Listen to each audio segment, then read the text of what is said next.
quer dar a palavra ao doutor Silvestre Francisco para a apresentação e, de seguida, então, darmos seguimento na nossa conversa. Muito obrigado, MRS. Espero que consigamos atingir as vossas expectativas. Sei que estão expectantes. Nós também estamos expectantes para podermos pregar um bocado mais sobre a fiscalidade. Espero, então, que tenhamos uma boa conversa e que sirva de contribuição para os que nos veem e nos ouvem, em particular para a Administração Geral Tributária. Portanto, juntos somos mais fortes, juntos vamos mais longe. Ok. Mas, MRS, eu ainda prefiro o slogan do município do Cazé. Perfeito. Junto fazemos melhor. Doutor, e para começar mesmo, talvez para nos distrairmos um pouco mais, por que fiscalidade e não medicina, engenharia ou uma outra disciplina, qualquer que seja? Boa pergunta. Eu não sou aquilo que de facto pensei ser. Ou seja, eu nunca tive a opção de ser economista. Eu sou licenciado em Economia na opção de Contabilidade e Administração. Sou mestre em Mercado de Capitais. Nunca pensei em ter estas formações. Eu sempre pensei em ser cantor, jogador. Pensei em ser uma pessoa do mundo, andar o mundo todo. Já pensei até mesmo ser poliglota, apenas falar línguas. Eu comecei a falar de imposto numa altura em que tive que acompanhar a minha mãe na Namíbia. Ela foi comerciante naquela época e como já falava inglês, eu terminei o inglês em 99, já falava inglês, eu então fui tradutor da minha mãe naquela época, quando ela estava a transitar da Namíbia para Angola, precisava pagar algumas taxas e eu fui lá intermediar a conversa, percebi que devia ser feito algum desconto no pagamento e achei que aquilo não estava certo. Então questionei-me, por que é que está sendo feito este desconto?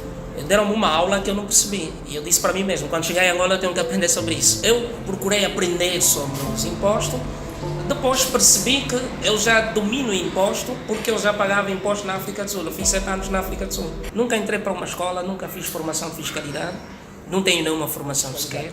O que é que o doutor acha relativamente à literacia fiscal? Acha que é responsabilidade do contribuinte aplicar-se naquilo que são os normativos fiscais, fundamentalmente agora com o IVA, não é? A quem deve ser atribuída a responsabilidade de ensinar sobre impostos? Portanto, literacia fiscal. Exatamente. A literacia fiscal é um problema muito sério para as economias em fases de reformas. Portanto, a Angola é uma delas e eu acho que a literacia fiscal é um dos elementos em falta na Administração Geral Tributária. Para responder a sua pergunta, a Administração Geral Tributária é a responsável para a educação e literacia fiscal. Mas a Administração Geral Tributária pode terciarizar esse serviço. O Brasil, por exemplo, terciarizou. Pode terciarizar, mas atenção, a terciarização deste serviço, que é a literacia fiscal, deve de forma contínua estar sob o comando da Administração Geral Tributária. Ou seja, a Administração Geral Tributária, através do Decreto Presidencial 5011, de 15 de março, que eu perto, ela orienta essa responsabilidade para a Administração Geral Tributária. Ela diz que ela deve defender, representar o Tesouro Nacional. Portanto, essa lógica significa que a AGT deve estar no centro de tudo, deve controlar a arrecadação. E literacia gera arrecadação. Portanto, a AGT deve ser responsável. As empresas contabilistas, quando falam de imposto, mesmo eu, Silvestre Francisco, quando falo de imposto, de uma ou de outra forma estou a fazer a literacia fiscal. Mas a literacia fiscal deve ter um acompanhamento da Administração Geral Tributária. Ela é que promove os impostos, promove a política fiscal, porém ela deve controlar os meandros e a disseminação de matérias ligadas ao imposto. Sente que a AGT não tem estado a preparar os contribuintes relativamente a matérias tributárias? Ok. Permita-me primeiro dizer o seguinte, o que eu defendo eu não invento. Perfeito. Veja só o que é que diz a Constituição da República. Ela diz o seguinte, relativamente à organização económica, financeira e fiscal, diz o seguinte, a organização e a regulação das atividades económicas assentam na valorização, em geral, dos direitos, da liberdade económica, sobretudo na valorização do trabalho, da dignidade humana e da justiça social. Sim.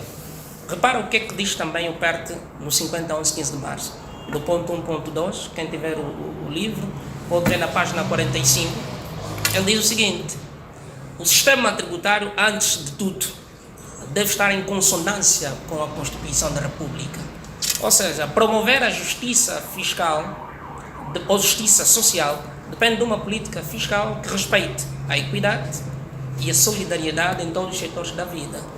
Por outras palavras, MRS, o patrão do funcionário público é o cidadão. Não existe dinheiro do Estado. Portanto, aqui a lógica é cuidar dos contribuintes. É isso que a administração deve fazer e é isso que eu muitas vezes defendo, que é o cuidado que a administração deve ter com os contribuintes. Mas a administração administra apenas a tributação e não os contribuintes. Mas o PERT não surge antes da AGT, porque... o PERT surge em 2010. O PERT 115 barra... Não, 155 10. 155 10 de 28 de julho. Certo. Porque depois surge a lei 50 barra 11. Em 2011. Que cria orienta os objetivos, não, orienta os objetivos e missões do PERT. Sim, são as chamadas linhas gerais do projeto do PERT. Exatamente. E este PERT, mas nesse 5011, ele dá nota de que o PERT deve cuidar de criar uma administração geral tributária. E o pseudônimo foi mesmo esse, a AGT. Que nos termos do 324... 14 de 15 de dezembro. Exatamente. Portanto, a AGT... Fruto da fusão de 3 instituições. Exatamente, que é o DNI, Direção Nacional dos Impostos, CNA e o próprio PERT. Primeiro, tentar-nos explicar o que é, do vosso ponto de vista, a reforma tributária. Acha que a Administração Geral Tributária, e aqui representando o governo como tal, né, está a ir com muita velocidade, ou julga que do jeito que estamos a fazer as coisas, estamos a fazer da melhor forma possível? Eu sinto que a Administração Geral Tributária perdeu tempo quando somente em 2010 pensou em fazer a reforma tributária. Depois, em 2014, 2019 e 2020, eles pressionaram-se em função das recomendações do Decreto Presidencial 5011. Ou seja, tudo que a administração está a fazer são as recomendações do 5011. A Administração Geral Tributária é produto do 5011 e mais nada. Só que há um problema. A Administração Geral Tributária chegou no limite. Porque a última recomendação do 5011 é a do médio e longo prazo, que fala sobre a criação do imposto único. Fala sobre a criação do imposto único, fala sobre a melhoria do imposto predial, fala sobre uma nova pauta aduaneira, que olha para a promoção da produção. E tudo isso a AGT já fez.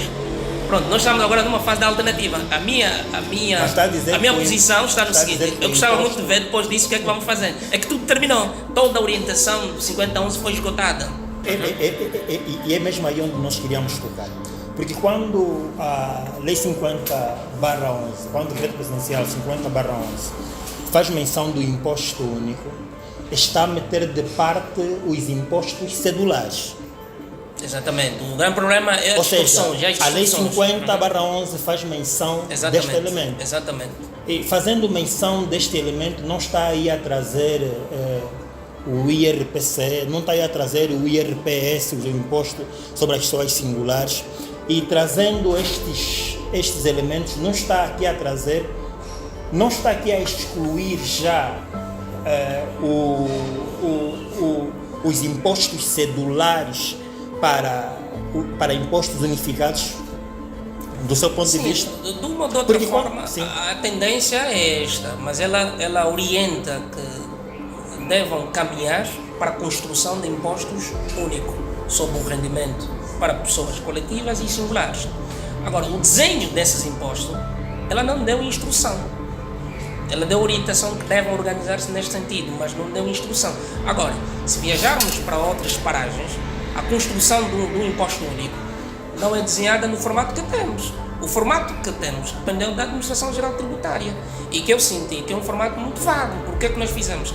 Nós copiamos o industrial, que foi a base desse imposto, depois anulamos legislações a nível de outros impostos, que é o IAC e o IP, que eu acho que esse IP nunca estaria aí, que é sobre arrendamento.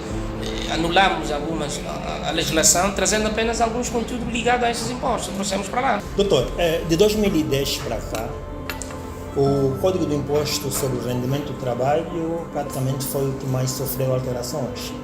Né? Temos, creio que, uma mudança do Código, a Lei 14, a Lei 18/14, de 22 de outubro, depois temos um conjunto de leis, se não 3, que vêm alterar o mesmo Código.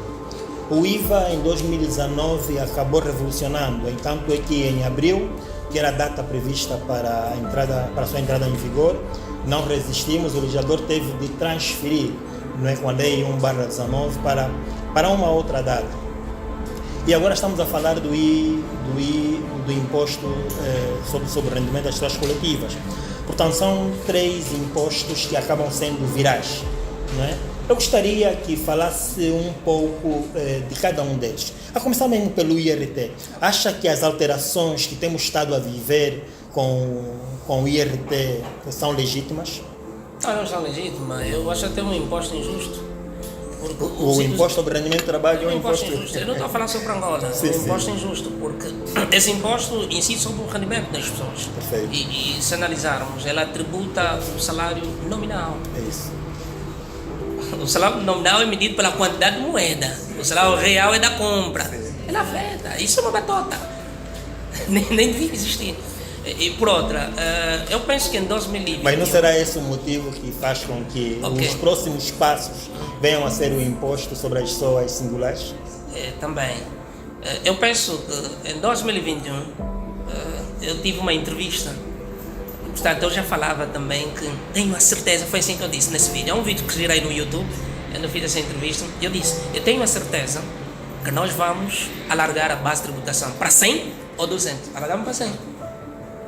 Eu já tinha dito isso. E vou dizer mais uma vez, e aquilo que eu digo, espero que sirva para a contribuição. Mas sobre o rendimento não é esta a essência, não é o aumento da base tributável e a redução da taxa?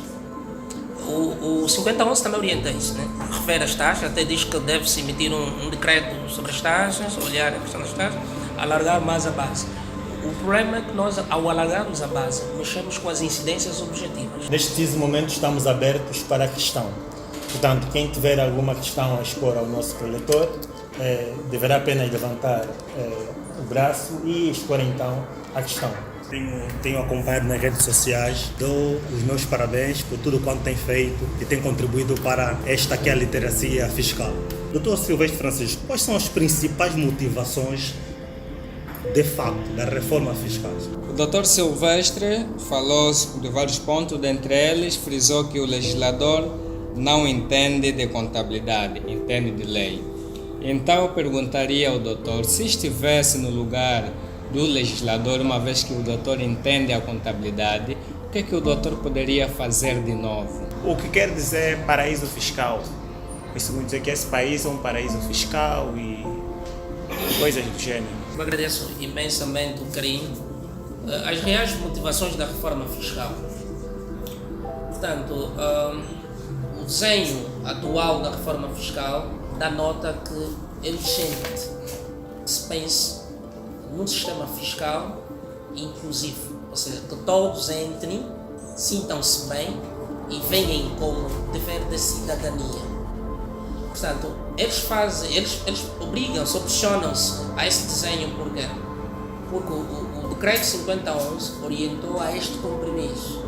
O grande problema é que aqueles que receberam as orientações de 5011 e deram tratamento até aqui, foram desenhando de forma desajustada as orientações ou então os pacotes legislativos dos impostos. Mas a urgência em fazê-lo é porque os impostos praticados em Angola são realmente, eu concordo com o que se diz, desfasados. Eles não têm um alinhamento com aquilo que é a nossa economia, quer do ponto de vista da capacidade de contribuição das famílias, das empresas, ou seja, em outras palavras, as famílias não têm capacidade financeira para o fazer, as empresas também. Portanto, questiona-se a um desenho de uma reforma fiscal que consiga, de facto, trazer as pessoas no centro e, por conseguinte, contribuírem para o desafio da arrecadação, que no fundo depois passa também sobre a gestão do Estado, do Tesouro Nacional, que é a conta única, para poder fazer a redistribuição da riqueza. Em outras palavras, podia também dizer que o desafio na redistribuição da riqueza depende dessa fonte. Porém, o Estado tem a pressão de olhar a arrecadação no sentido de poder destinar para as famílias e não só o tecido todo social do país, melhores serviços, melhor comodidade, de modo que consigamos também, em outro turno, trazer competitividade na nossa produção nacional e, por conseguinte, aliar-nos aos desafios internacionais. Mas o grande problema está nos gestores. Os gestores é que fazem as coisas de forma errónea. Não estou a acusar, mas estou a dizer que até aqui aquilo que fazemos ainda cresce de muita apreciação, tem ainda criado distorção para esse entendimento que estou a tentar responder. Depois, para o nosso caríssimo Correia, o que é que eu faria de novo? Eu acho que nós tínhamos que, e até porque foi uma medida de curto prazo no 5011, da criação do Instituto de Formação Tributária, nós temos que, de forma urgente e inadiável, criar mesmo um Instituto de Formação Tributária. Por exemplo, repara, o Brasil está agora a fazer a sua reforma tributária e os que estão a fazer são chamados de tributalistas. É o termo que eles chamam, tributalista. Está dizendo, precisamos de pessoas que lidam com o imposto, que entendem imposto. A Administração Geral Tributária tem figuras distintas. Tem juristas que não têm qualquer formação em contabilidade, que não têm qualquer formação em imposto, é mesmo só jurista, e estes é que fazem os códigos fiscais.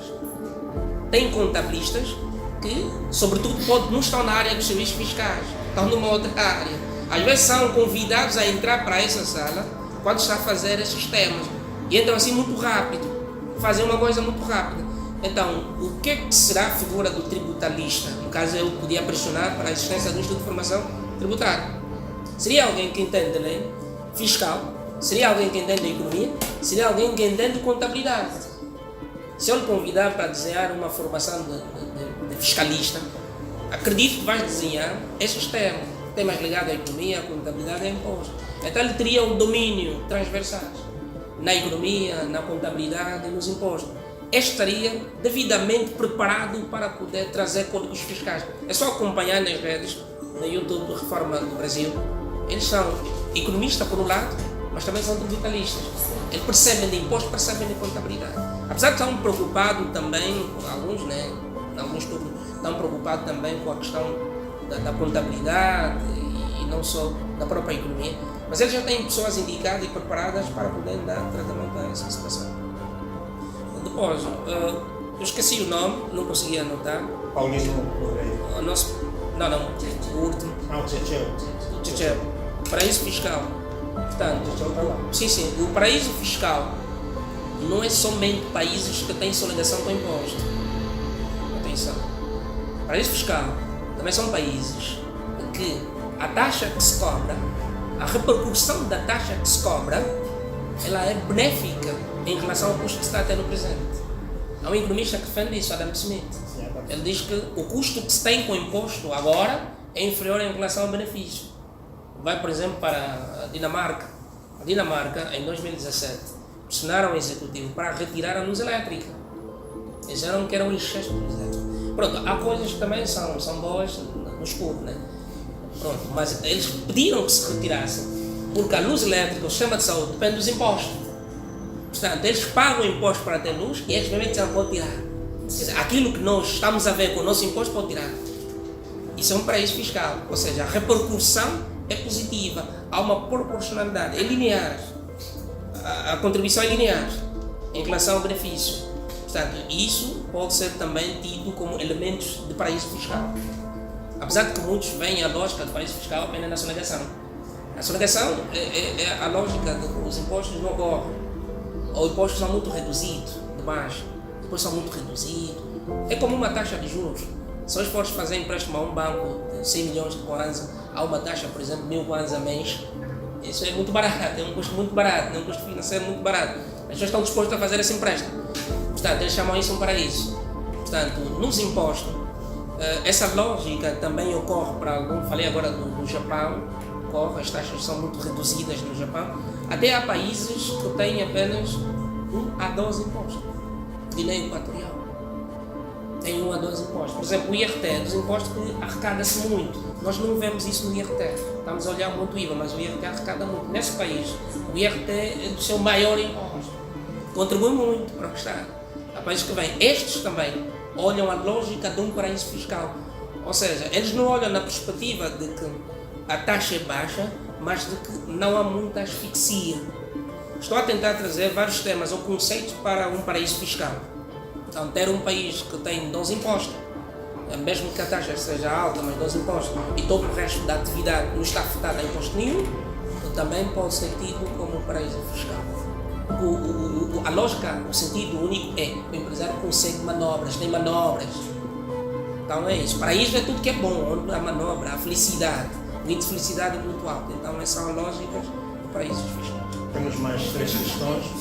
Vamos começar com o Dr. Melquisedeque, depois a doutora Teresa e de seguida então a doutora Alice. Considerou um procedimento errado, mais ou menos foram essas palavras, de que se calhar daqui a um tempo a entidade competente poderá reconhecer tal erro. Então gostava de perceber melhor essa abordagem para um melhor enquadramento. A minha segunda questão é saber do Dr. Silvestre qual é a taxa que defende para o imposto industrial, o futuro IRPC, a taxa ideal para o contexto angolano, e também, caso seja possível, a taxa ideal para o IVA, taxa geral no caso.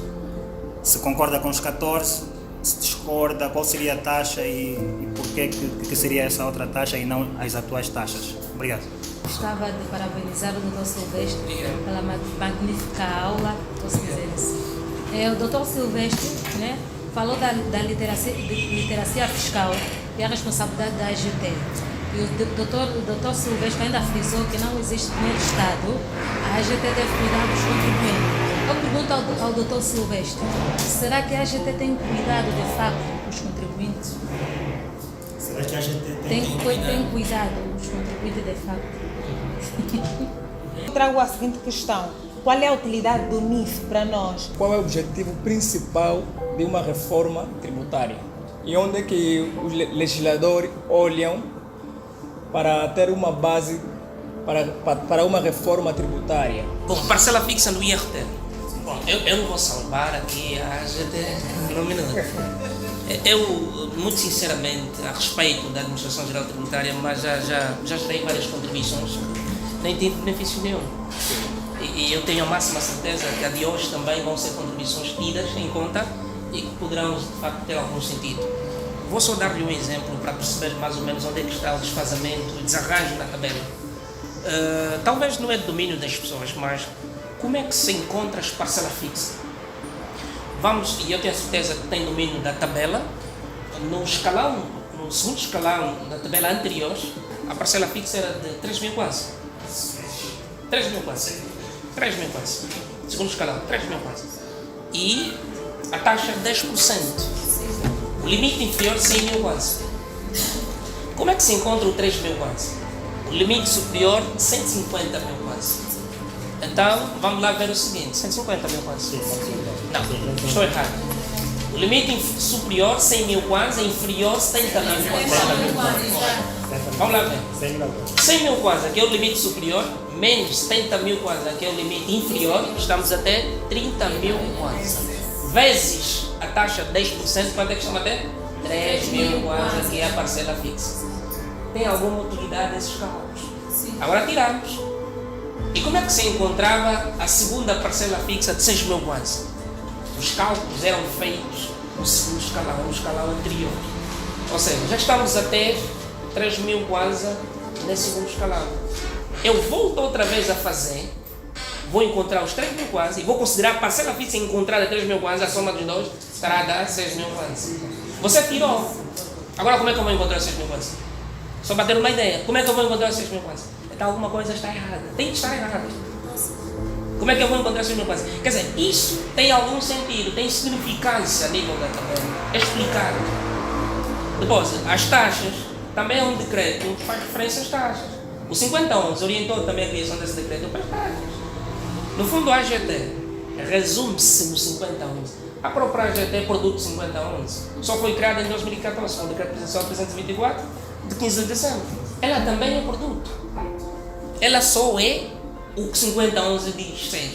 Você será assim? Deu atribuições para a AGT, deu competências, e a AGT governa-se ou administra-se conforme as orientações de 5011. Portanto, isso é só para ter uma ideia que está errada. Depois, talvez num outro turno, no caso, existe alguma prestação que queiram que eu faça, aí eu vou explicar qual é o desfazamento real e como é que afeta no rendimento das famílias. Bom, agora uma outra questão também é a taxa, né? Qual é a melhor taxa? Eu estava a falar do Corporate Income Tax, que é o imposto sobre o rendimento coletivo. Nos Estados Unidos, chamam-se, quer dizer, já tem há muito tempo, desde 1909, decresceu a taxa para 25%, era 30%, agora vai para 25%. Por quê? Porque na altura, com o governo do Trump, ele viu que precisavam se orientar na competição a nível da dinâmica das economias. Disse, para sermos competitivos, temos que olhar no nosso sítio, tem que cair a taxa. Portanto, aí vem a tua questão, qual seria a melhor taxa para os desafios econômicos de agora?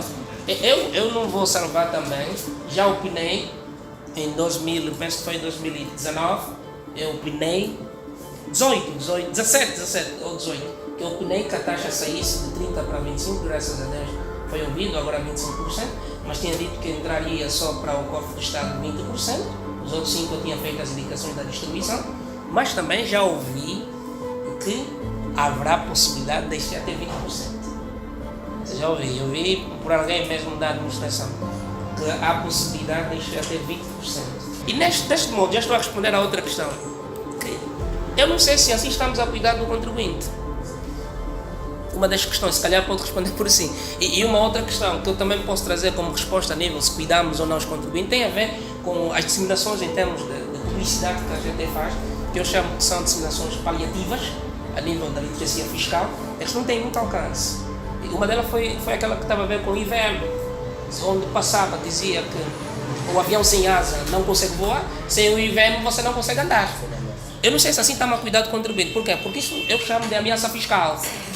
Estamos a ameaçar, vai pagar o IVM, você não vai andar. Assim estamos a cuidar do cidadão, essa é a questão. Pronto, eu não estou a dizer que a AGT é tudo errado, estou a dizer que precisamos corrigir urgentemente a filosofia da literacia fiscal. E é normal que se aceite isto. Muitas das minhas contribuições seriam assim, porque é que não aceitamos de forma aberta? Portanto, há uma outra questão que tem a ver com a LICE, tem a ver com qual é a importância do NIF. O seu NIF, ele consegue fazer um controle dos impostos que você pagou para depois exigir isso ao responsável para a liquidação e pagamento, porque há penalizações. Repara que se quem é responsável para a liquidação e pagamento não fizer, ele tem penalizações a nível do Código Geral Tributário. São 4.000 quase por nome. O objetivo principal de uma reforma fiscal é olhar para o povo, como pessoas, e trazer um sistema fiscal que se adeque de facto sobre os desafios das pessoas e do país. Portanto, a questão que levantava também sobre a questão dos sistemas informáticos a nível dos contabilistas, eu acho que um dos grandes problemas tem a ver com a organização a nível deste quesito. Repara, o PERT também orienta que a gente deve afinar as suas técnicas a nível dos programas informáticos. Não é algo novo que a gente fez, esse portal do contribuinte, etc. Esses são também temas já levantados no PERT, para ter orientou para a gente fazer. Só que se lerem o PERT, vão ver que a orientação que está fazendo, ou seja, a nota que dava sobre essa orientação, não era exatamente conforme vemos hoje, era diferente. Falava, por exemplo, de termos um guichê virtual. Nós não temos guichê virtual. Nós não temos até agora, falava de ter um guichê virtual. O guichê virtual podia ajudar muito bem os contabilistas, os empresários, a ter a melhor percepção de como usarem o sistema, fazerem as coisas, etc., para poderem ter atenção sobre o cuidado que devam ter e os conflitos que venham a ter a nível da administração geral tributária. Por quê? Porque o sistema informático ele não está ajustado com a lei. A lei prevê uma coisa, o sistema informático prevê outra coisa. Por isso é que há muita circular que vem falando, olha, agora atrasou-se o pagamento, só vai ser do mês X, porque agora não vai ser agora. Mas a lei diz, não, aí no final desse mês, o sistema informático está bom, isso vai assim. Assim, não está ali, tem muito, assim, há determinados problemas. Só que eles depois dizem, não, é o sistema, e o contabilista também só receita. Aí está o problema, eu fico chateado com os contabilistas. Eles não veem a possibilidade de discutir, eles só dizem, epa, está mal, está pesado o sistema, não vai ser saber. Quer dizer, não quer saber por que está pesado. O problema são erros técnicos, não é sistema. Não, erro técnico mesmo. Alinhamento das técnicas informáticas com a legislação. O PERT orientou uma coisa, eu disse que não vou salvar até aqui todo. Mas se lerem perto vão perceber qual foi a orientação, só que a forma como fizeram está errada, está na contramão, por isso é que vem os problemas. São problemas técnicos. Depois o que é que fazem? Chamam o CPCA para eles ajudar. É para comer, conversam com os contribuintes, vamos ter atraso, vocês mesmo podem receber, fazem o favor de receber, e aí você chama os contribuintes, os contábeis, vamos nos organizar, tenham calma, o problema do sistema, só para poder salvar aquele momento. Então não dizem está pesado, vejam o que é que se passa. Esse é um problema técnico. Doutor Silvestre, muito obrigado. Nós não nos esgotamos nas questões, mas também acreditamos que em próximas ocasiões teremos ainda o prazer de o voltar a ter. Questões como o Tribunal Fiscal, questões ainda relacionadas ao Orçamento Geral do Estado, uma vez que saímos de 20 bilhões para 24 bilhões, quantos é que uma diferença de cerca de 4 bilhões de kwanzas aqui do imposto. Portanto, não vamos fazer esta conversa hoje, mas fica-nos a responsabilidade de, em próximos tempos, chamá-lo então, ou seja, para voltarmos a falar destes e outros elementos. Dito isto, gostaríamos de dar a palavra ao doutor para últimas palavras, aconselhamento ou ainda considerações finais, antes mesmo de tomarmos a palavra para o encerramento. Exatamente.